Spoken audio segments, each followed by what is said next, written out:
Alright, I got an eyelet here on the positive.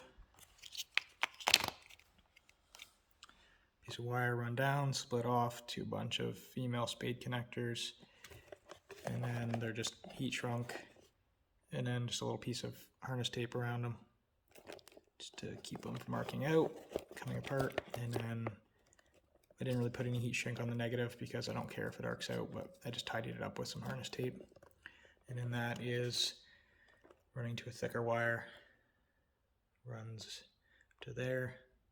It's just an eyelet, cut the end off, soldered it,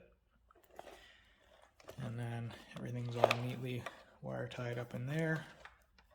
So I got my connector for battery tender, and it just runs down underneath there with the factory harness. Comes down around the top. It's all zip tied nicely. And then that comes through with the other wiring harness, and it's nicely zip tied out of the way so it doesn't rub. So we've got the right side heater coming into here, and the left side heater and the control box. It's all powder coated and cut and re-drilled so it fits there.